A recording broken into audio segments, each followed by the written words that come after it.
Guys, welcome back to the channel the coders TV. तो last के video में हम लोग पढ़ रहे थे लिंक लिस्ट के बारे में और हम लोगों ने ये देखा था कि किस तरीके से हम लिंक लिस्ट को क्रिएट करते हैं जावा में। और हम लोगों ने ये देखा था कि लिंक लिस्ट की वर्किंग क्या होती है। बेसिकली हम लोगों ने देखा क्या था, लिस्ट इंटरफेस की जो सब क्लास होती है लिंक लिस्ट, उसको हम लोगों ने समझा था। अब आज की वीडियो में हम लोग बात करने वाले हैं what is vector, how to create vector in collections, important methods in vector and working of vector.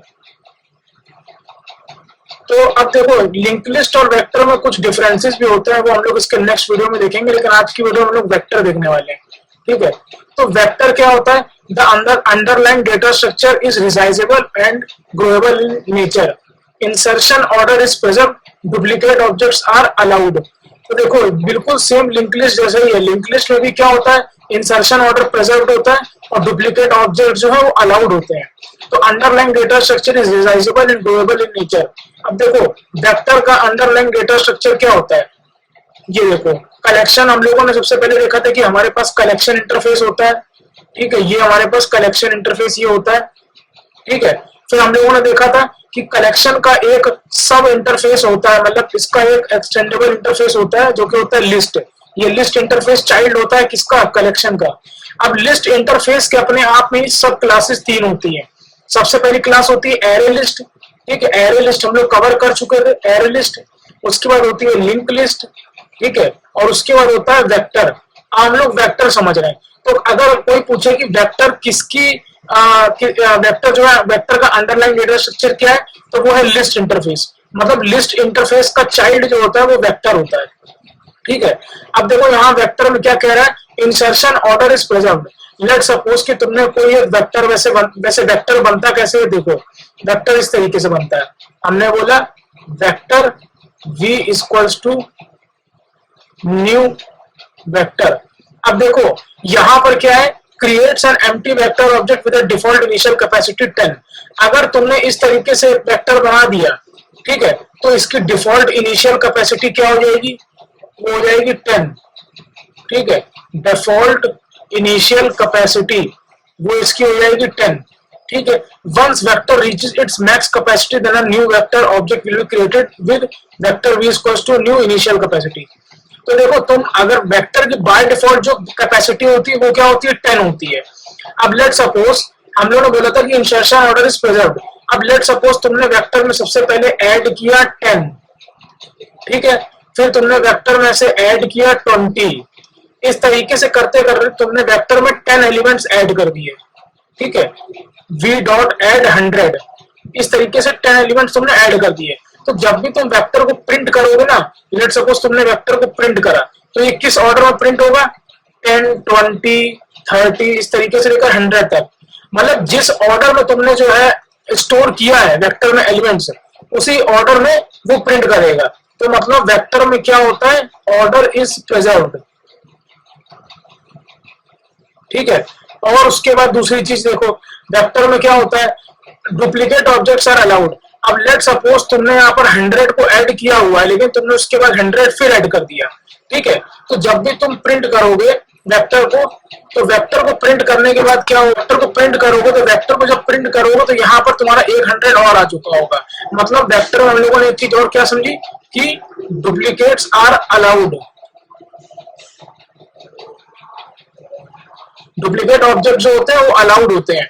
उसके बाद हम लोगों ने ये देखा था कि जो यहाँ पर डिफॉल्ट कैपेसिटी देखो वेक्टर की क्या होती है? 10 होती है। हम लोगों ने यहां से लेकर यहां तक वेक्टर के अंदर 10 एलिमेंट्स को ऐड किया। ठीक है, उसके बाद ये हमने 11th एलिमेंट ऐड कर दिया। ये जो हमारा 100 है, ये सेकंड वाला 100, ये 11th एलिमेंट है। तो इस केस में जो डिफॉल्ट कैपेसिटी होगी वो तो ज्यादा हो जाए, मतलब इंक्रीज होनी चाहिए। ठीक है, क्यों? क्योंकि डिफॉल्ट कैपेसिटी बाय डिफॉल्ट क्या होती है? वेक्टर की 10 होती है। ठीक है, और हमने 11th एलिमेंट ऐड कर दिया, तो वेक्टर की कैपेसिटी इंक्रीज हो जाएगी अपने आप ऑटोमेटिक। तभी क्या कहा जाता है कि ये मतलब कि तभी क्या कहा जाता है? Collections are growable in nature. ठीक है, तो तुम क्या कह सकते हो? कलेक्शंस या फिर vector are growable in nature.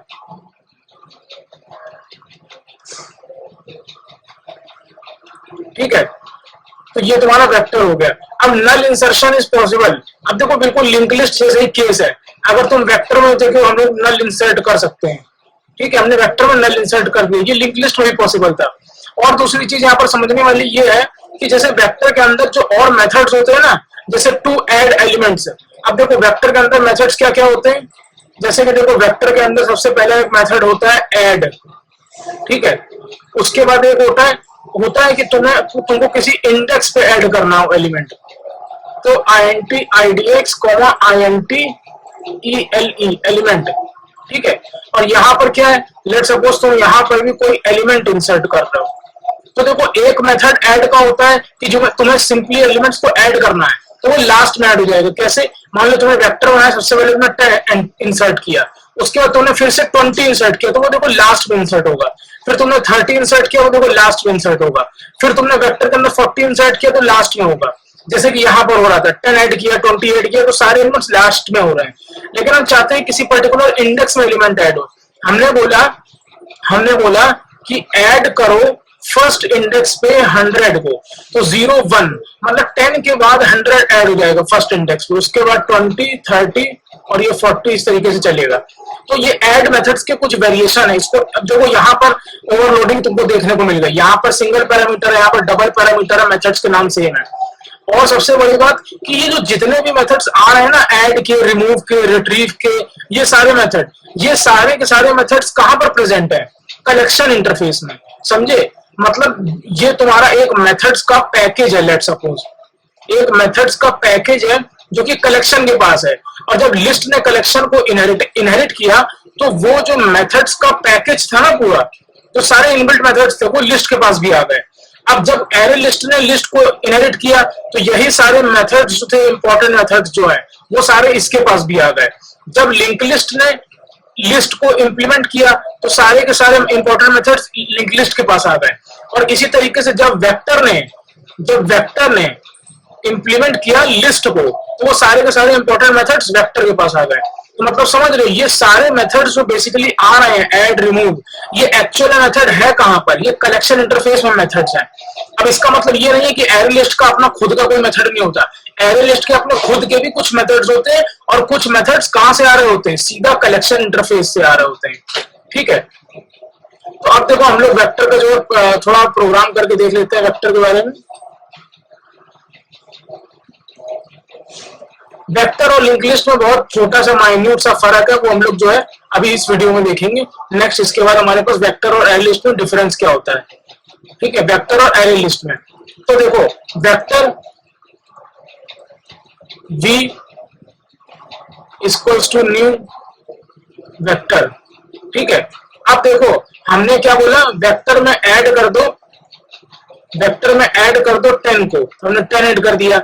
फिर हमने बोला वेक्टर में ऐड कर दो 20 को, इस तरीके से हमने यहाँ पर 30 ऐड किया, फिर हमने 40 ऐड किया, फिर हमने 50 ऐड किया, फिर हमने 60 ऐड किया, फिर हमने 70 ऐड किया, फिर हमने 80 ऐड किया, फिर हमने 90 ऐड किया, और अब लास्ट में यहाँ पर हमने 100 ऐड किया। तो देखो अगर स्टार्टिंग में हम वेक्टर की कैपेसिटी चेक करें तो क्या होगी, वो देखो चेक करते हैं। Run as Java application, vector की कैपेसिटी है 10, ठीक है। और अभी इस समय हमने कितने एलिमेंट्स डाल दिए, 10 एलिमेंट डाल दिए। तो अगर हम वेक्टर का अपना साइज चेक करेंगे तो साइज क्या आएगा, ये देखो, ये हमारी क्या है, कैपेसिटी है, ठीक है। उसके बाद ये हमारा क्या है, साइज है, ठीक है। तो वेक्टर की कैपेसिटी कितनी है, 10, साइज कितना है, 10। अब वेक्टर को लेट सपोज हम प्रिंट करते हैं, तो हमने v बस प्रिंट कर दिया। तो देखो 10 20 30 40 50 60 70 80 90 100, जिस ऑर्डर में हमने एलिमेंट्स को इंसर्ट किया था उसी ऑर्डर में एलिमेंट्स तुम्हारे आ रहे हैं, ठीक है। तो इससे हमें क्या पता चलता है कि इंसर्शन ऑर्डर जो है प्रिजर्व होता है। अब देखो एक चीज और, अब क्या है, वेक्टर के अंदर लेट सपोज हमने कोई डुप्लीकेट एलिमेंट 100 इंसर्ट कर दिया, ठीक है। तो अभी इस समय क्या वेक्टर प्रिंट करेंगे तो क्या आउटपुट होगा, एक और 100 यहाँ पर आ चुका होगा। लेकिन इस समय वेक्टर का साइज क्या है, वेक्टर का साइज तो यहाँ पर जो है तुम्हारा 11 हो चुका होगा। वेक्टर डॉट साइज, ये देखो वेक्टर का साइज क्या 11, लेकिन जो उसकी कैपेसिटी होती है, कैपेसिटी बाय डिफॉल्ट पहले कितनी थी, 10 थी, लेकिन अब उसकी कैपेसिटी कितनी हो गई होगी, ये देखो v डॉट कैपेसिटी, कैपेसिटी हो गई 20, समझे, मतलब दुगनी हो गई, जो इनिशियल कैपेसिटी थी वो उससे दुगनी हो गई। ठीक है, अब हम चेक करेंगे क्या वेक्टर में हम नल ऐड कर सकते हैं। तो ये देखो वेक्टर में हमने यहाँ पर नल ऐड कर दिया। ठीक है, अब हम वेक्टर को जब प्रिंट करेंगे तो यहाँ पर हमें नल दिखाई दे जाएगा, ये देखो। ठीक है, अब देखो हम लोगों ने अभी तक एक चीज ये बात नहीं करी थी कि जैसे देखो इतना समझ में आ गया होगा। ठीक है, हम इसको इरेज कर देते हैं, दोबारा समझते हैं। लेट सपोज हमने कोई वेक्टर बनाया, हम चाहते हैं कि इसके अंदर खाली स्ट्रिंग ऐड हो। ठीक है, हम चाहते हैं वेक्टर को होमोजीनियस बनाना। ठीक है, अभी तक हम लोग वेक्टर जो था इस तरीके से बनाते थे, मतलब अभी तक हमने जो वेक्टर बनाया था वो इस तरीके से बनाया था। और हमने जो एरे लिस्ट बनाई थी, वो हमने कुछ इस तरीके से बनाई थी। एल इक्वल्स टू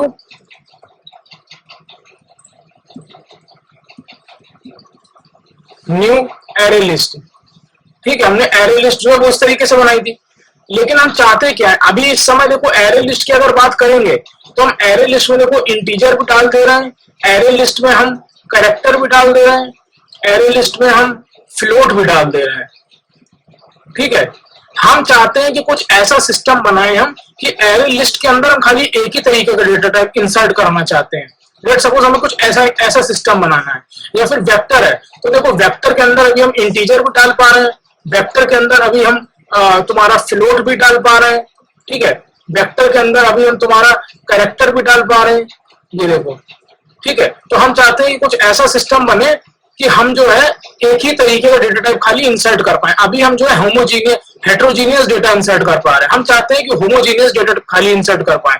तो हम क्या करेंगे, यहाँ पे जेनरिक करके एक चीज होती है, हम वेक्टर को बता देंगे कि भाई तुम्हें खाली इंटीजर डेटा इंसर्ट करना है अपने वेक्टर में। ठीक है, ये देखो हमने यहाँ पे लिख दिया integer.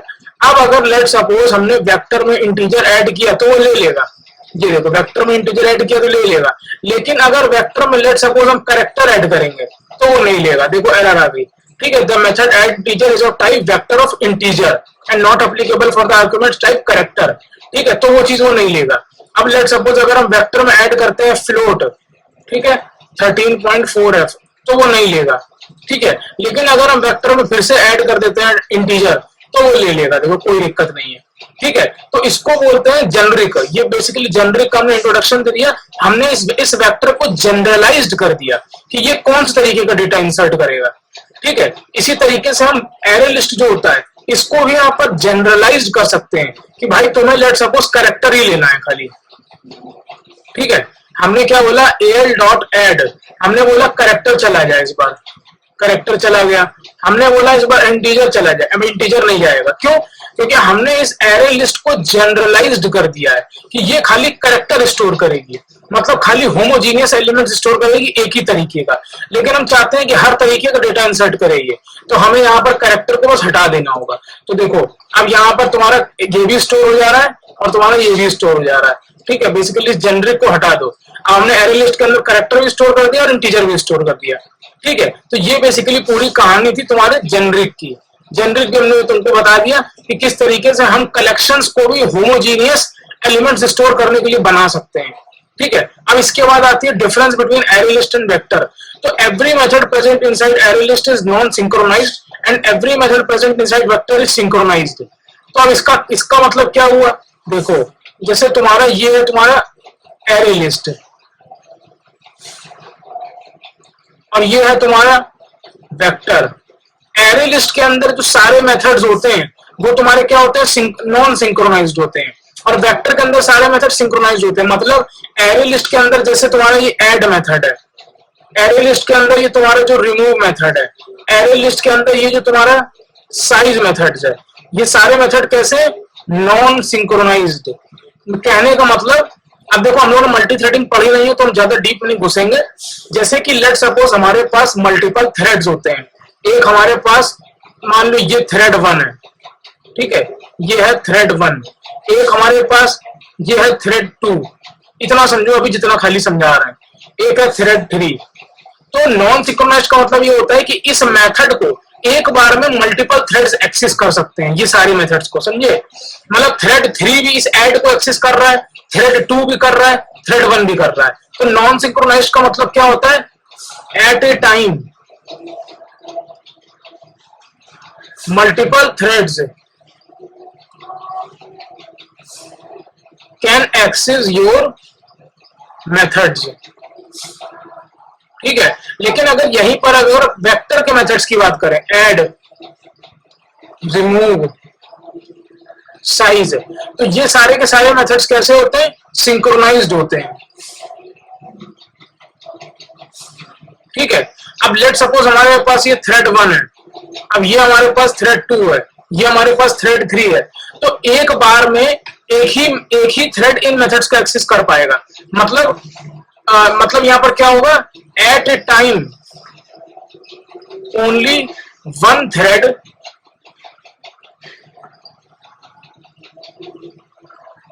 Can access your code, समझे। तो मतलब थ्रेड का सिंक्रोनाइज्ड होना और नॉन सिंक्रोनाइज होने का मतलब यही होता है, ठीक है। अब इसके बाद at a time multiple threads are allowed too, ये चीज वही हमने बताई थी। उसके बाद relatively performance is high because thread is not required to wait. अब यहाँ पर क्या होता है कि मल्टीपल थ्रेड्स जो होते हैं एक बार सब लोग इसको यूज कर रहे होते हैं एक ही समय पे, थ्रेड 3 भी इसको यूज कर रहा है, 2 भी इसको यूज कर रहा है, थ्रेड 1 भी इसको यूज कर रहा है, तो मतलब कोई भी थ्रेड वेटिंग स्टेट में नहीं होता है। यहाँ पर क्या होता है, अगर थ्रेड 1 ये मेथड्स यूज कर रहा है तो ये सारे मेथड वेट कर रहे हैं, ठीक है। और अगर लेट सपोज थ्रेड 2 ये मेथड्स यूज कर रहा है तो ये दोनों थ्रेड वेट करेंगे, ठीक है। तो मतलब यहाँ पर वेटिंग टाइम इंक्रीज हो जाता है। तो आई होप ये जो डिफरेंस था एरे लिस्ट और वेक्टर के ऊपर वो समझ में आया होगा, और वेक्टर क्या होता है वो समझ में आया होगा। अगर वीडियो पसंद आई तो प्लीज कमेंट सेक्शन में कमेंट करके बता सकते हो कि वीडियो कैसी लगी, और इसके बाद हम लोग एक और अपनी नेक्स्ट कलेक्शन की वीडियो देखेंगे। मिलते हैं नेक्स्ट वीडियो में, till then keep learning. Shubham Nigam signing of.